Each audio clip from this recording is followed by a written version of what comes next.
Skenario pembunuhan Brigadir Nofriansyah Yosua Huta Barat atau Brigadir Joshua yang dibuat Verdi Sambo gagal sudah.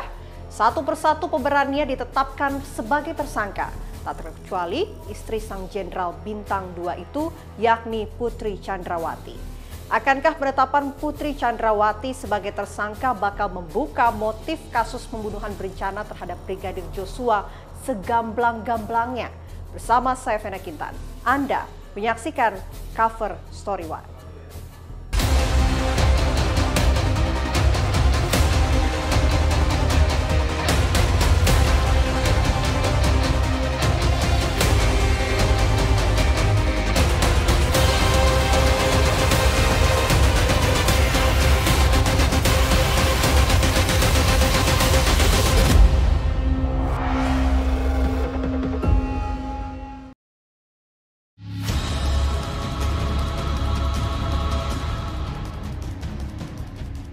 Satu persatu, pemeran dalam drama nyata pembunuhan berencana Brigadir Joshua yang skenarionya dibuat oleh Irjen Verdi Sambo tak bisa mengelak lagi dari jerat hukum.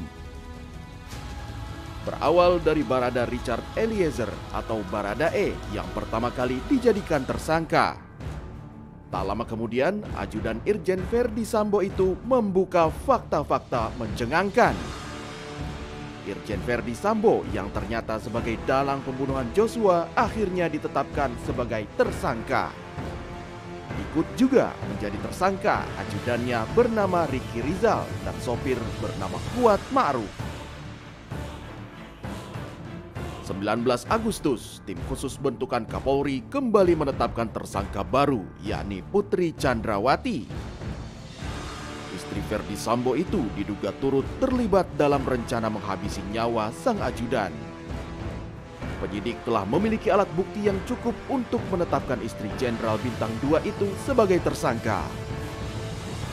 Penyidik melakukan pemeriksaan mendalam, maka terdapat 6 orang dari hasil pemeriksaan yang patut diduga melakukan tindak pidana. Penyidik juga telah melaksanakan pemeriksaan mendalam dengan scientific crime investigasi, termasuk dengan alat bukti yang ada, dan sudah dilakukan gelar perkara, maka penyidik telah menetapkan saudari PC sebagai tersangka.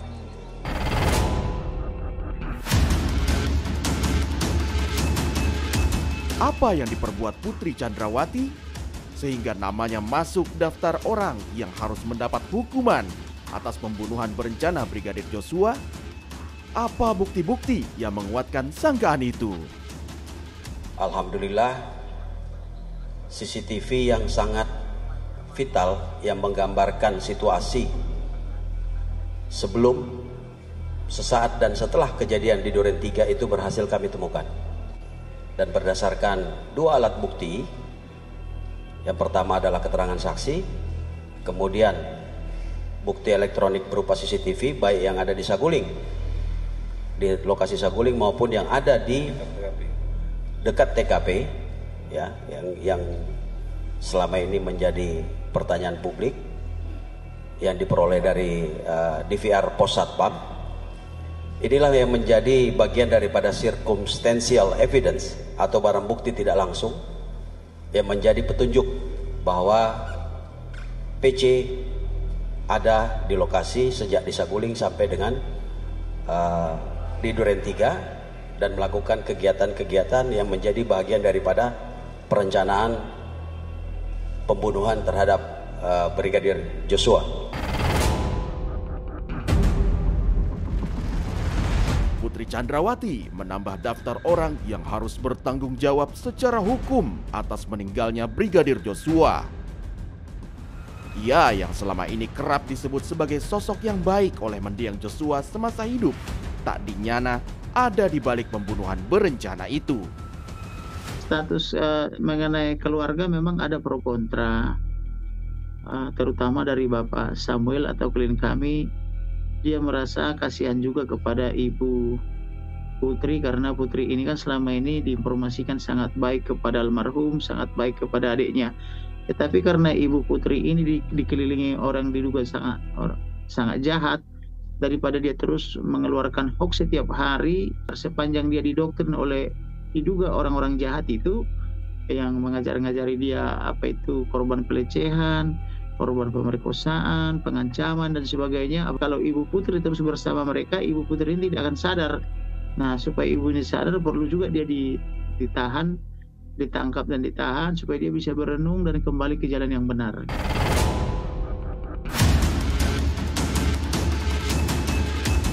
Lantas, apakah penetapan tersangka Putri Chandrawati menjadi jalan membuka motif pembunuhan Brigadir Joshua secara benderang? Sidang kode etik pun digelar oleh Mabes Polri, menentukan nasib Irjen Verdi Sambo di Korps Polri. Adapun nanti juga dihadirkan beberapa saksi ya untuk mendalami peran dari Irjen FS terkait peristiwa pidana yang ada di Duren 3. Saksi-saksi tersebut yang nanti akan dihadirkan antara lain ada Brigjen A, kemudian Brigjen B, kemudian ada Kombes B, kemudian Kombes A, dan satu lagi Kombes S. Ya, itu nanti akan dihadirkan sebagai saksi sekaligus didalami oleh sidang Komisi Kode Etik.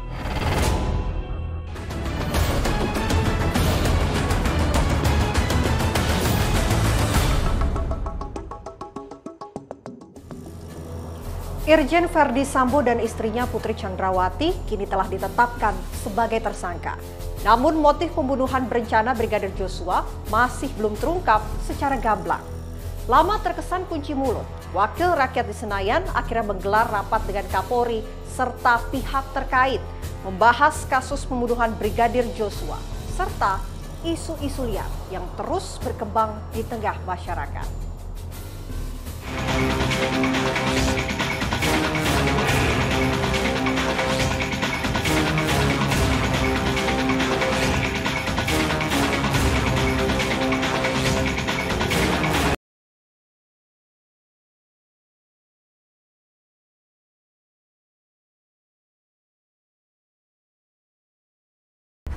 Irjen Verdi Sambo dan istrinya telah ditetapkan sebagai tersangka kasus pembunuhan berencana sang ajudan Brigadir Joshua. Namun toh, pertanyaan tentang motif yang sebenar-benarnya dari peristiwa berdarah 8 Juli lalu itu belum terjawab secara gamblang. Masyarakat justru mendapatkan isu-isu yang menyeruak kian liar. Wakil Rakyat di Senayan yang sebelumnya seolah tak mau bicara terkait kasus pembunuhan Brigadir Joshua akhirnya mulai bersuara. Komisi 3 DPR RI memanggil pihak-pihak terkait menanyakan mulai dari soal motif pembunuhan yang didalangi Irjen Verdi Sambo hingga isu panas lainnya menyangkut mantan Kadif Propam Polri itu. Rabu 24 Agustus, mereka mengundang Kapolri Jenderal Listio Sigit Prabowo dalam agenda rapat dengar pendapat. Tadi ada beberapa pertanyaan terkait dengan bagaimana ke depan terkait dengan masalah penyelesaian kasus FS ini.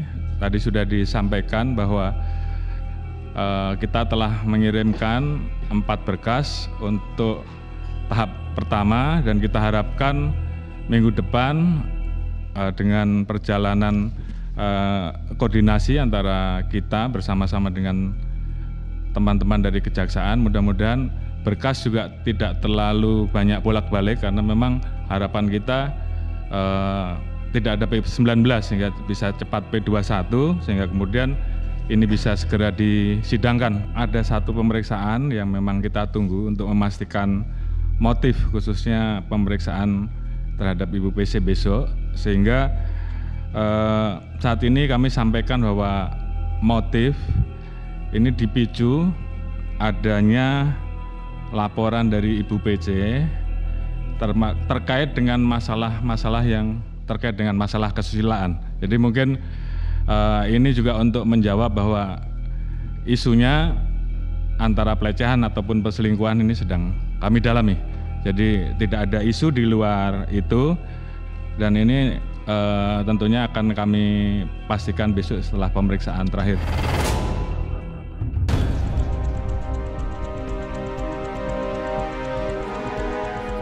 Hari Senin lalu, 22 Agustus, DPR menggelar rapat dengar pendapat dengan 3 lembaga negara yang ikut dalam penyelidikan independen kasus tewasnya Brigadir Joshua, yakni Komnas HAM, LPSK, dan Kompolnas. Ketua Kompolnas yang juga Menko Polhukam Mahfud MD dikejar pertanyaan tentang motif pembunuhan Brigadir Joshua yang sempat dilontarkannya beberapa waktu lalu. Gini loh, kalau hanya boleh didengar orang dewasa, gini misalnya kasus pertama itu pelecehan, ya. Pelecehan itu apa sih? Apakah dia buka baju, memaksa buka baju dalam, atau memperlihatkan barang tertentu, atau apa? Itu kan hanya bisa didengar oleh orang dewasa, bukan soal Kalau memperkosa, gimana memperkosanya? Gitu. Kemudian kalau hubungan cinta segitiga atau segipat itu dengan siapa gitu, itu biar dikonstruksi. Kalau polisi saya bilang jangan tanya saya, itu kan saya menjawab TV One bertanya, jangan tanya saya dong, biar dikonstruksi. Polisi itu mungkin hanya boleh didengar orang yang dewasa. Lalu bagaimana Bapak mendengar orang dewasa? Lalu kan yang beredar katanya pelecehan, itu ya orang dewasa dong kalau mau lihat pelecehan, orang mau masuk kamar sampai ditembak. Kalau diperkosa, iya orang dewasa juga, nggak boleh dibuka ke umum gitu aja.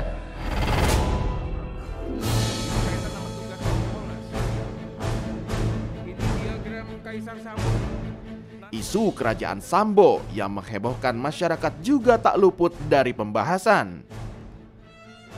Apa yang dimaksud dengan kerajaan Sambo? Benarkah ada di Mabes Polri? Saya ingin tanyakan Pak, ini kaitan sama tugas Kompolnas. Ini diagram Kaisar Sambo ini nanti kami minta penjelasan. Benar nggak sih ini? Nggak usah tahu Bapak, saya tanya ke sana. Ya kan? Ya. Ini yang diagram pertama Pak. Soal gambar-gambar itu saya sudah dapat, tetapi itu bukan dari saya. Saya tidak tahu sama sekali. Yang saya baca kemudian di media itu Pak Teguh yang mengatakan itu ya, Pak Teguh. Tapi kalau orang-orangnya, saya katakan kerajaan Sambo itu bukan dalam konteks gambar pembagian uang judi, itu bukan. Saya malah tidak tahu yang begitu. Yang saya katakan itu loh, divisi Propam itu 1 bintang 2 kepalanya, lalu di bawahnya itu bironya ada 3 bintang 1, di mana setiap biro ini kalau dia memeriksa produknya harus diputus oleh Pak Sambo. Kalau dia menyelidiki harus Pak Sambo juga. Kalau dia menghukum Pak Sambo juga gitu. Kenapa ini tidak dipisah aja? Kayak kita membuat trias politika itu, yang meriksa dan yang menyelidiki beda dong, yang memutus beda, kira-kira itu.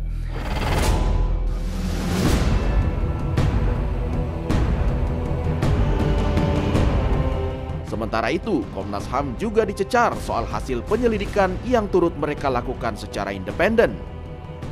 Lantas, temuan penting apa yang didapat Komnas HAM? Penghilangan dan penggantian handphone, Pak. Sebagai contoh misalnya beberapa ADC itu mereka diambil handphonenya tanggal 10 tanggal 10 kira-kira jam 1 pagi mereka dikasih handphone baru. Saudara Richard atau Baradae tanggal 19 diambil oleh Makobrimob, dikasih lagi HP jenis baru. Dari HP yang antara 10 sampai 19 itu ditemukan, Pak, ada upaya-upaya membangun skenario misalnya, yang jawaban-jawaban sebagai bawahan pada atasan, siap komandan. Nah, itu misalnya itu sangat kentara di situ. Tapi HP pada tanggal 10 belakang, termasuk pada hari H itu sampai sekarang belum ditemukan. Karena itu sangat penting saya kira untuk mendukung. Kalau enggak nanti dalam proses persidangan kita khawatirkan sangat bergantung pada keterangan demi keterangan, meskipun sudah ada pengakuan terbuka dari saudara FS ini kepada penyidik maupun kepada Komnas HAM bahwa dia adalah otak dari pembunuhan ini dan otak dari rekayasa.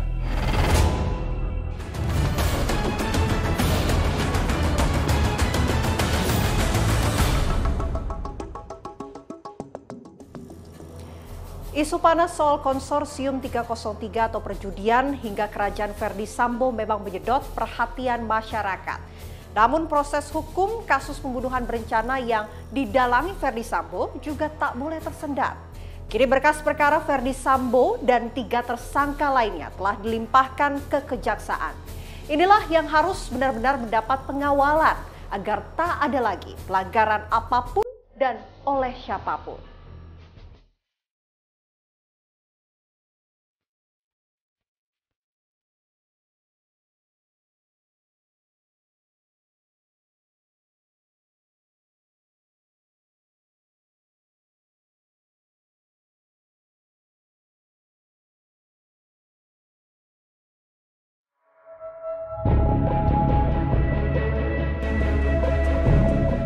Kini isu panas yang menyeruak tak hanya soal motif pembunuhan Brigadir Joshua yang masih berbuntut tanda tanya, tapi juga merembet hingga ke isu sepak terjang Irjen Verdi Sambo di Mabes Polri yang disebut-sebut dengan istilah Kerajaan Sambo, serta isu soal konsorsium 303.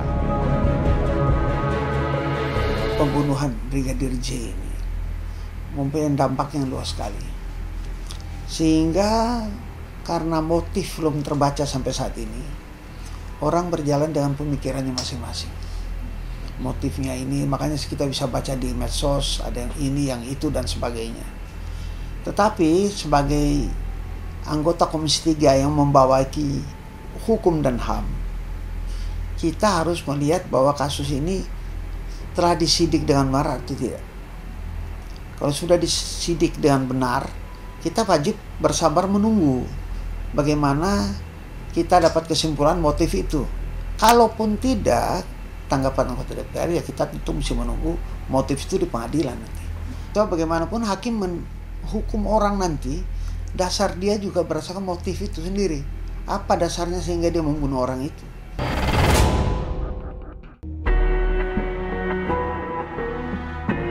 Meski isu-isu yang kini mencuat itu terus menyedot perhatian masyarakat, namun jangan sampai membuat proses hukum Verdi Sambo dan tersangka lainnya tersendat.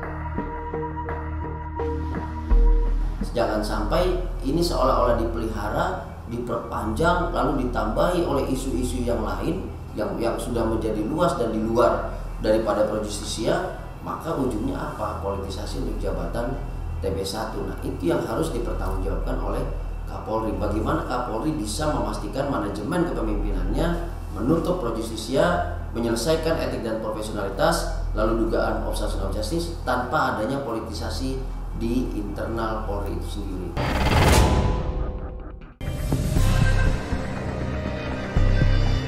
Jumat sore 19 Agustus, berkas perkara pembunuhan Brigadir Joshua telah sampai di Kejaksaan Agung. Pada hari ini sekitar pukul 14.30, Jambidum telah menerima berkas perkara atas nama FS, RE, RR, dan KM yang melanggar pasal 338, 340, 55 ayat 1 ke 1 KUHP diunduh pasal 56. Itu. Dan kesempatan diberikan 14 hari oleh jaksa penuntut umum melakukan penelitian terhadap berkas perkara tersebut. Dan selama proses penelitian ini kita melakukan upaya-upaya koordinasi secara efektif dan intensif dengan penyidik.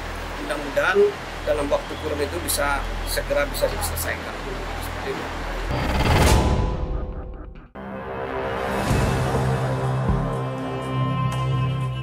Lalu apa saja jerat hukum untuk para tersangka? Penyidik Polri menjerat Baradae dengan pasal 338 junto pasal 55 dan 56 KUHP atas perannya menembak Brigadir Joshua atas perintah Irjen Verdi Sambo. Sementara Brigadir Ricky Rizal dan Kuat Ma'ruf dijerat pasal pembunuhan berencana 340 subsidiar pasal 338. Keduanya berperan menyaksikan dan membantu penembakan terhadap Joshua. Lantas, apakah Irjen Pol Verdi Sambo patut mendapat hukuman terberat? Mengingat mantan Kadif Propam Polri itu semestinya tahu betul soal hukum serta konsekuensi dari tindakannya merekayasa kasus. kalau kita melihat konstruksi persoalan utama ini, harusnya penetapan tersangka dengan pasal 338 lalu pasal 340 juga 5556 ini sudah jelas, sudah clear. Ya, di situ mengatur tentang hukuman seumur hidup dan segala macamnya, ini sudah clear sekali di sini. Yang kedua tentang pihak-pihak yang juga membantu perencanaannya dan segala macam. Ini sesederhana yang diatur KUHP saja, titik sampai di situ. Tugas Irsus itu memeriksa apakah ada persoalan etik dan profesional akibat rekayasanya. Dampaknya nanti ke sana. Dan itu nanti terpisah dengan obstruction of justice.